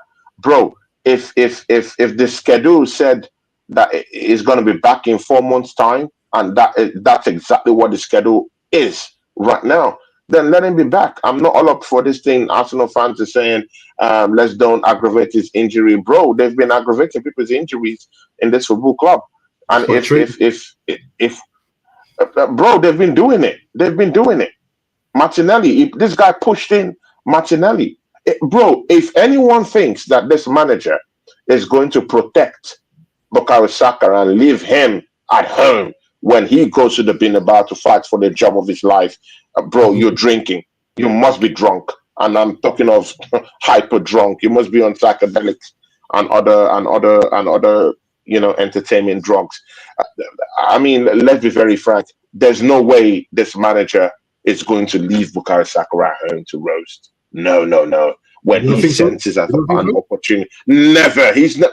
Bro, this guy literally pushed in an injured Thomas Partey into the field. It literally pushed in Martinelli. Martinelli was on limps, was on the floor, left for dead. This manager pushed him to go. Bro, what? You saw all these things. I mean, when you ask this type of things, yeah, it's so funny because me and you stood side by side and you watched this on watch-alongs. We've seen it. We've seen this manager push injured players in. We've seen this manager with a limp. I mean, with a limping because Saka. He doesn't care. He lives in there. Yeah. So do you think this manager is going to protect a Bukayo Saka who's back when he's going for the job of his life? It has to go to Bernabeu. He needs something to. I mean, he knows he's blown everything. He knows the Champions League is the only trophy that can be able to put him on the map this season in any way. He has just seen Eddie Howe lift the EFL Cup. Eddie Howe even took a pop at him. He said, "I've won one trophy the same Mikel Arteta has gotten, so I must be a world-class manager now." So, bro, you can imagine all this pop going at Mikel Arteta, and you think he smelled the opportunity to have Bukayo Saka, the guy who will create for him, a guy who could literally score goals, a guy who could galvanize the team and help the team and bring that big hoorah into the team and give them a little bit of a push. In this Champions League, which is what Arsenal need. They need that push. They need that guy to come in. And because Saka is that guy, and if he's less injured than what I've seen Mikel Arteta work with and push into the field, is going to play. Anyone who thinks he's not going to play must be deluded, high on cheap drugs, or just simply deluded. So, quick question, and this is probably my last one. What will be your start? What will be your lineup against Real Madrid in, I don't know, 2-3 weeks? Is it 2 weeks time? 2.5 weeks time? What would be your lineup? So back four, Timber right, obviously Raya in goal, Timber right. Yeah, Timber has to be there. Timber has to be there, definitely. Has to be Timber. Although Benjamin White is back, that's why I advocate for us to use Benjamin White in the Premiership games that we have, just to kind of keep Timber White's back in it. just a little bit fresh. Yes, just to keep Timber just a little bit fresh, because we need our players fresh and ready to run, because they will be tracking the best players in the world. Just imagine as a team tracking the movement of Vinicius Jr., Jude Bellingham, Camavinga. Tchouaméni is out of the show because he's suspended for that matchup. He wouldn't be there. I'm talking of Tchouaméni. So maybe someone will have to come in place of Tchouaméni. Maybe it's Ceballos. I even really do think that Ceballos is the best midfielder this season. As someone who was an utter failure. Yeah, he has found serious form in Real Madrid. He's a big player, for them. So, but Tchouaméni is going to be out of that game. So, but again, is it Valverde? Valverde. That is Valverde. Is it Valdez? Yeah, exactly. Yeah. Oh, that good stuff. But the V name guy. He's also a very, very big, imposing player too. He speaks for himself. Arsenal will be tracking. We will be tracking. So, we would need these players fresh, ready to run their socks off, but at home and but at the Bernabeu, which would be the worst. Bro, these guys, they haven't seen anything like the Bernabeu. It's going to be suffocating down there. So we need them fresh. The good thing is that Real Madrid won't be having enough rest, the kind of rest that Arsenal will be getting. So there's no excuse on that one. Real Madrid have a couple of games coming up in the league right now. They only have spells in days when they have a rest, so it's a big one for them down there. It's going to be hard for them to breathe. So Arsenal can take that, work with that, and get something going. Mostly with keeping our players fresh and ready to run, ready to rumble in that game, April 9th against Real Madrid. Timber on right-hand side. Yeah. You know what I love about you, Tony, and before we complete the team here, is that you're not one of these players. You're not one of these guys that just, it's Real Madrid, I'm giving up. You know what? We get battered 5-0. Do you know what? It's not even turn up. You actually, as great as Real Madrid are, they're not invincible. They're not an invincible. Yeah. They're not a god. So. Obviously the two managers, I know who I would rather have as a manager, but that's what I like about you. You've got that fight, because if the players didn't have that fight, what is the point of turning up? What's the point of turning up? And again, see, Waffle TV, it's good you brought this topic here, because in our space, this is a very, very divisive talk right now. And in fact, if you're actually saying it, you might be clicked up. Get ready to be clicked up. When you're saying a fact like this, but no one will actually look into the fact that the Real Madrid that people are saying that they're gonna smash us up. Bro, I've heard ridiculous numbers: 9-2, 7-1. They dispose the deluded. They dispose. Said on the show with Northside that we might get the same amount of pumping that we did over PSV, and that might. Actually be a direct retribution down to us. Bro, if you see the astronomical numbers, ridiculous numbers, these people are touting that Real Madrid are going to smash us up by, bro. Bro, it's embarrassing, man. It's so embarrassing. And I don't think that we are, yeah, our team is garbage. I can agree to that. I completely agree. I Our agree our defense, manager is a we shit show. we haven't got a But garbage defense. but our defense isn't a defense that would just allow these guys Mm, just walk into that yeah, ground just and just soil us over, bro. I don't think so. I mean, even Bayern Munich that beat us last season, yeah, they won us, yeah, they beat us, but we weren't battered, innit? Were we battered? No, we weren't battered.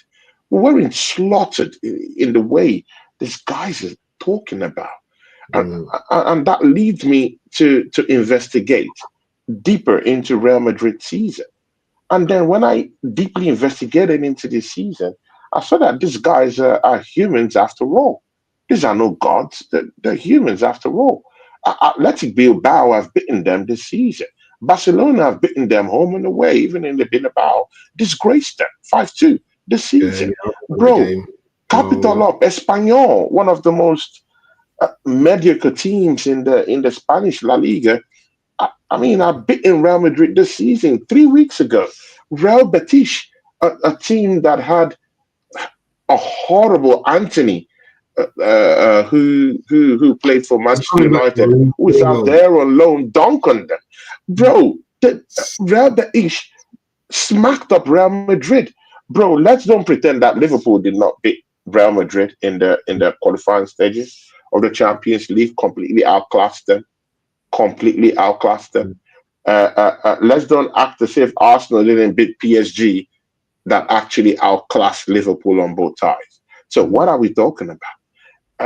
And let's don't act as if Liverpool, as a team that have close to 5 to 6 world class players in that team as we speak, didn't go down to PSG, who I can only account for 3 world class players, and in a French dump yard. Yeah, I mean, any team, bro. Yeah, I could put Newcastle in the French League on, and they'll win that.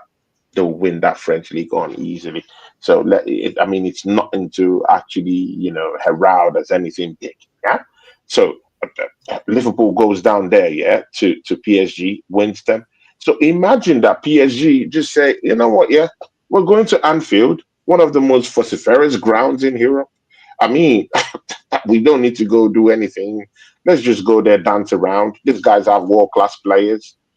We can't do anything. Let's just go and just let's don't down our shield. Let's just go there and kiss the ring and bow down to this Liverpool, to this Liverpool people, and tell them they're kings of Europe and that they've won all sort of amount of Champions League, and let's just respect them. No, they didn't do that. They didn't car. They came down there without the same amount of world class players that Liverpool had, and went there and did a hitman job. And tap boom, see ya later, Anfield. See ya. You could keep crying, but see ya. Straight to the quarterfinals. So what are we talking about? Well, a Real Madrid team that has all the whole world class players, just like Liverpool, and who says that we cannot at least go and have a fight? I'm not saying go and smash up Real Madrid. I know we don't have the quality to do that, but you can't quit at the same time. You have to go there and give a good account of yourself. And besides, I don't think Arsenal is at that level where these teams would just come and smash. Bro, I don't think so. These teams aren't just going to come and smash us up just like that. I don't think so. It's not like going to be 4-5-1. Because what, bro, the numbers I'm hearing is 6-1, 7-1, 8-1. Bro, the numbers I'm hearing are This scary numbers. And, and this and despite, even if I do think Arsenal is a poor team right now, I think we've passed that level for these teams to smack us up by 7 goals to 1, 8-2. Bro, I've heard numbers, horrible numbers. I can't even talk. I can't even say the numbers I've heard. Bro, very disgraceful numbers. And I'm questioning this. from our fan base. You know, I understand we're a shitty team. I understand we don't have the manager to do us justice when it comes to Real Madrid. But I don't think we're just gonna open up and get smacked up 7-1 and get smashed up in Europe. No, I don't think so. Either way, we lose. I get that, but you can't say they're gonna smash us up. They're gonna be wary, and they're not invincibles either this season. I've just told you. I mean, I've just given you context into games they've lost this season by very mediocre teams, by the way. Real Betis, not in top 4. Española, not in top 4. Athletic Bilbao, not in top 4. Barcelona, home and away. Liverpool, smash them up 2-0.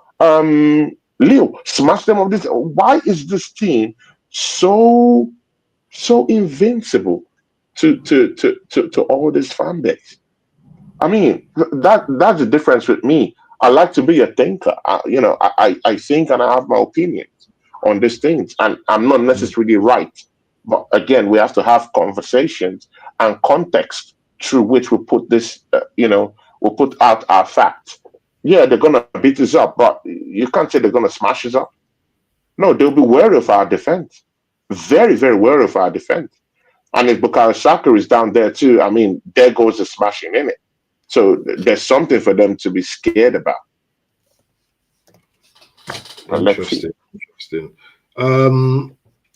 So big up to BBK. Oh, big up to BBK. Oh, BBK Sports. Big up to you, man. BBK. What more can I say, man? BBK Sports. I mean, I had a show with BBK Sports the other day. Bro, that was one of the most fierce shows I've had on the channel, man. Me, BBK, and Ola of the Fight Week show. I sent your number to Ola of the Fight Week show. He has your number. You can send him a message if you need him to come down to your show. That was a fairy show. And BBK just sat down after giving his takes, and he was just enjoying he was enjoying the back and forth. He doesn't play, guys, go subscribe to BBK Sports. I also go to his channel too, bro. $5 super chat as well. Thanks for that, man. We need to tackle. It's a very serious matter. It's a very serious matter. But people, please go and support BBK's channel, please. Yeah, make sure go watch his stuff, man.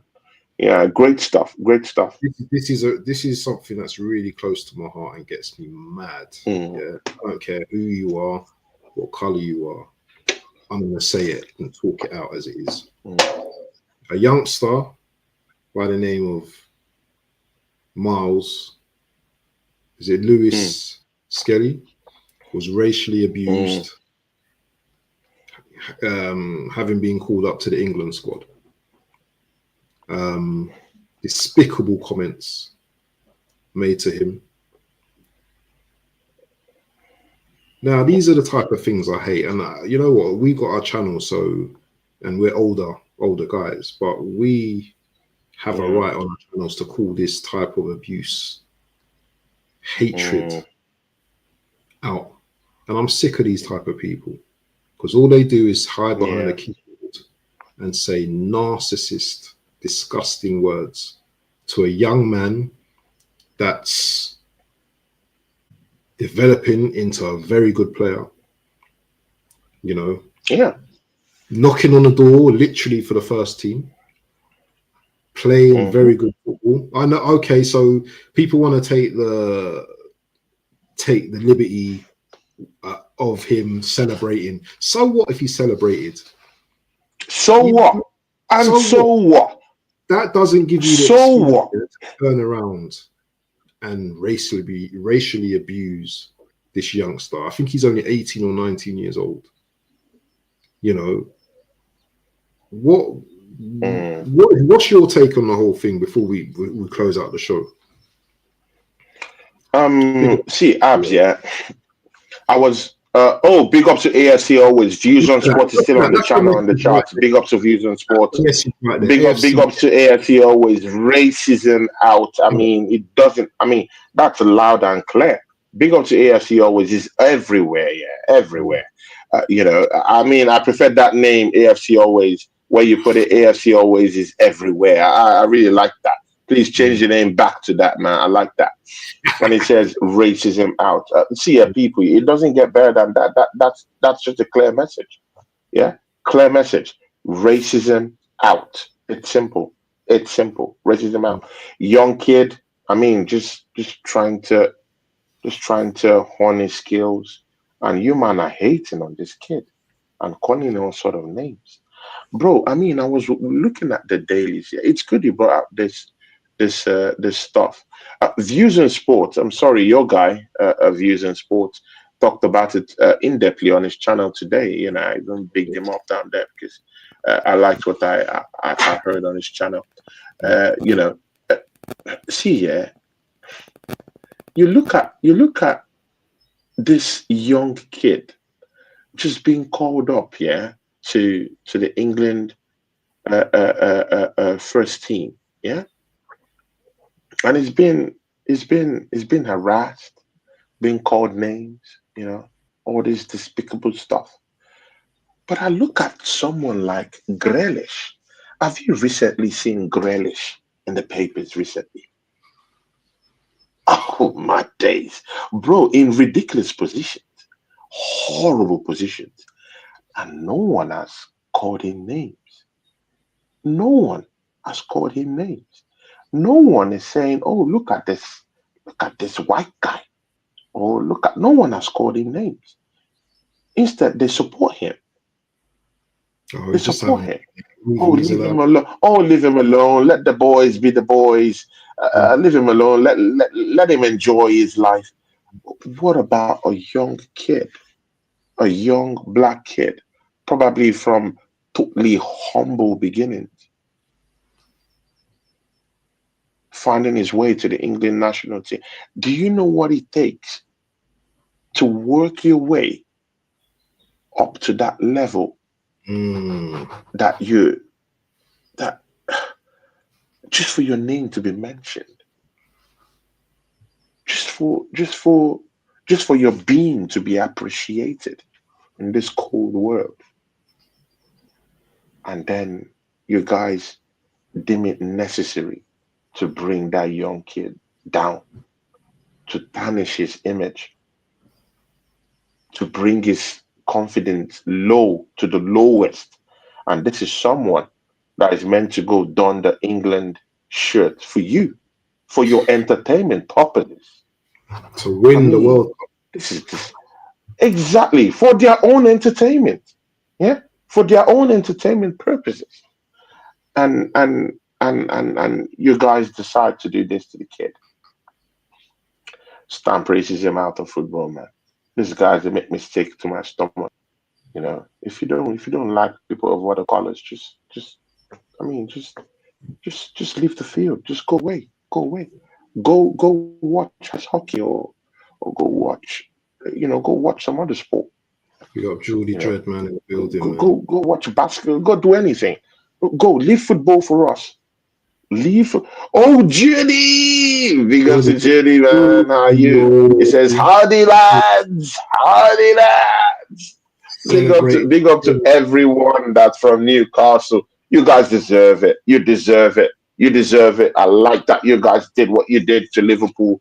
You know, you guys just made my work so easy because I'll be meeting a Jamaican guy, Lex, on Sackers TV on Saturday. Okay. He's a Liverpool fan. So Yeah. that would be, bro, this guy talk a lot of crap and he hates Arsenal. He hates all of us. Oh, another one, yeah. It Laps, yeah. looks at us like rodents.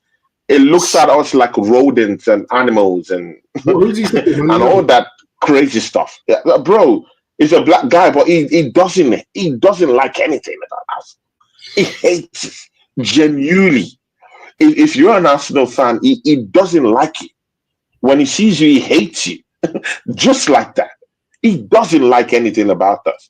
So, I mean, Newcastle really hurt him so bad. It Yeah. disappeared from the TV for some time, So that's how I really hope that this street urchins that called that hold racist, nomenclatures on our brother Maz Lewis Kelly, they'll get their day. They'll get their day. They'll get their 100, day. But please, yeah, 100%. let's have tougher laws for this racism stuff. It's getting, I mean, it's getting ridiculous. It's getting laughable at this point. Yeah. But also as Someone wants well, to don the shirt of the three lions. yeah, also as well, yeah. But it's becoming laughable at this point, man. But At this age, at this internet yeah, age, but when we Tony, should have left all this. one thing I wanted to say is let's not give them too much attention. Let's use this Mm, thing, yeah. Okay. I'm yeah. gonna prove to you, man, yeah, what I'm about, yeah. You same man that have been abusing me, you're gonna be cheering for me, yeah. Let's use this and let's not give them too much energy, man. Whatever, you do what you have to do, Yeah. yeah. You know, our boy is our boy and he's gonna do what he has to do, you know, as long as he keeps himself clean and he doesn't react, then we will do what we do. We've been getting this for years upon years upon years. Do you know what I'm saying? Ain't nothing gonna change. I'm not gonna change the color of my skin for no one. I'm not gonna change whatever, anything. Do you know what I'm saying? So it is what it is. But people, yeah, we've come to the end of the show, man. Tony, what you got coming up? Man? Yeah. Big up to views as well. Yeah, big up to views. Yeah, big up to views. Yeah, it seems like I might be having something by 8:15 with a Manchester United fan called Mark. Oh, Mark, man. MUFC. Yeah, Mark, another Caribbean brother from the Trinidad and Tobago area. It would be nice to have a chit for chat with him today, and tell him how bad Manchester United suck and how mad I am that we didn't beat them. But still on still, man. Eden Heaven got injured. Diallo is injured. I mean, bro, every horrible thing has happened to Manchester United this season. How they're surviving, bro, mostly in Europe, I don't know. But anyway, I'll be having a show with him 8:15 today. So guys, tune in for that one. That'll be an interesting watch. Me and Habs today. Tomorrow, Friday, me and Into the Box will be on my channel. You could pop in. It would be nice to have you because you're the Godfather, guys. When I call Abs or Waffle TV the Godfather, there's a reason for that. I used to be one, but I left the duties. I said, no, man, I don't want to be that no more. And then before I knew it, Abs ran into the place, brought guns, knives, bazookas, AK-47s. And before I knew it, this guy took up the whole yard and became the boss. He became the mob boss of the ground. So right now, and I just have to go to the king. I have to just go to the boss right now and say, boss, please, I need people to work with right now. Please, who should I work with? He's the guy to get you those people right now these days. I used to be one, but I'm that no more again, man. Abs is the one to meet when you need good people to work with. He linked me up with Into the Box, linked me up with Views and Sports, linked me up with BBK. I'm very, very happy working with BBK too. He's such a he's such a gentleman. Yeah. And I know he's a hard guy. Hard guys don't talk too much. I know he's a hard guy. So he's such a humble human being, and I like his takes, views, and Into the Box, same thing. But BBK is a very great guy. You know their thing, man. But listen, there's another guy here that you don't know. This guy here, Aaron Talks Arsenal. That's another guy. Aaron Talks Arsenal. Yeah, I've been seeing him in the charts. I've been seeing him in the charts. This guy as well, he might have a chart. He says big up chaps. Big up to you, Aaron, man. To be nice to catch up with you one of these days. If the boss says you're okay, then you're okay. I'm not the boss, man. Big up to Aaron Talks Arsenal. Make sure, guys, if you're not subscribed to Aaron and it's the first time you've seen him, look on his name and go and subscribe to him. I know he does a lot of stuff with Lee Guns and Rashid and Normski as well. And he's got his own thing going on. But big up to Aaron Talks Arsenal. Make sure you go and subscribe as well. Big up to Just up to that channel, Aaron Talks. Yeah, United more than anyone. Caps, big up Caps. Big up Caps. Man, I'm gonna call it a day. There's this guy I always see on TikTok, but I think you follow that guy. I think the guy's name is Mali or something. Bro, when that guy is criticizing the club, man, he goes all in. Yeah, bro, that guy goes all in. That guy has no shame. He has no shame. I like that guy, bro. That guy has no shame. He just goes into these teams, he tears them apart, bro. Bro, if that guy tears into Arsenal, bro. There was one day I just saw him tear into Arsenal. I was like, oh my days, bro. Who is Lee Gunner? This guy tears into this team like, bro. It's as if he's shedding clothes. It's funny though, man. He's got his little TikTok video. He's funny, man. Yeah. He doesn't know me, but you know, he's on our group. Is he now? What's up, bro? To be nice to have him. To be nice to have him on our channel. Because on my channel, and obviously with me and you too. Because I mean, you know, all this. That's what I always keep telling you. Yeah, all these underground channels, bro. I prefer them. Bro, see, I've been with Lee Gunner on a channel. I've been with Northside on a channel. I even had shows with Northside. There's nothing anyone can tell me I haven't done that. You've been on the Man United guy. What's the name? Bro, on the terrace as well. You've been on all them big shows. I've been on the terrace before. I've been with Terry one-on-one. I spoke with him. Who else? Daps, bro. It doesn't get higher than that. Daps, bro. Many people get cooked by Daps. Yeah, I got cooked, but no problem, man. I still had my share of the punches. Bro, it's a punches game. Who punches anyone, you win the whole thing. He punched me, but no problem. I've been there with him. Who else? Big Steve. Bro, I've been to the highest of highest places. Got these guys angry. I've gotten these guys angry, yeah. You know, to the point that I want them to get angry.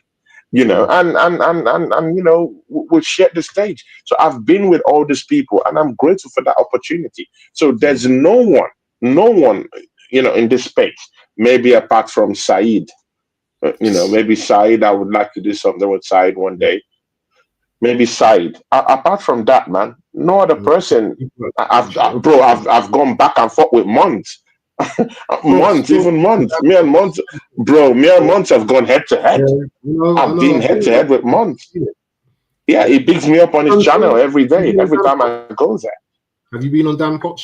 Sure, Dan Potts. Man. That's the one I've been trying to work with for some time now, but he's a hard person to catch. So I would still push. I'll still push for him. He's one guy I wanna, you know. So I've shared the stage with, you know, with the people that I've always looked up to. Like, okay, I would like to have a chit chat. Deji Sports, bro, come on, man. With the biggest bully in the industry. Deji Sports is a legit bully. I mean, it bullies all these people for fun, for entertainment purposes. But I mean, I have a show with him. I had a show running for about 2.5 seasons with him. So there's nothing you can tell me about it. I've been there, I've done that. But instead, I like to work with these channels that actually do see reasons. All those ones, it's for show. All these guys are just, you know, it's for show. You know, I wonder one where you could actually have opinions and you listen and they listen to you. You know, no big razzmatazz about the whole thing. It's just two people talking about what they like best, football you love and stuff like that, and things you love and what you don't love and stuff. Yeah, Southern Goonies as well. Yeah, simple. Yeah, Southern Goonies a real one, man. But listen, Aaron, man. Oh, Southern Goonies a real one too. That's a big brother too, man. We exchange numbers and stuff, innit? Oregon Gooner too. Oregon Gooner is a great guy. I don't know why you don't want to do shows yet with Oregon Gooner. He's a great guy. Talent. Yeah, I've not seen you do shows with him, like one-on-one on your channel. No, because he's on your. I haven't got no contact for him, so you know I would love to do a show with Oregon Goon, but he's in that group, innit? So I don't. There's no way I contact him. So yeah, I'm gonna be listening. After this month, I'm gonna be reaching out to a few people, man. But people, yeah, yeah, you have to, man. You have to. definitely. I'm gonna be listen. I'm gonna be on a beast thing next month. I'm gonna be traveling, so we're gonna be doing some we're gonna be doing some stuff next month because I'm gonna be in Turkey for 2 weeks next month. So we do a show while I'm over there, while I'm over there as well. But we're talking Insta, my brother. Big up to Caps in the building. Hope you're well, my brother. But yeah, we've come to the end of our stream. Caps. To break my fast very soon. So yeah, cool. We are out. Peace, people. Peace. Big up.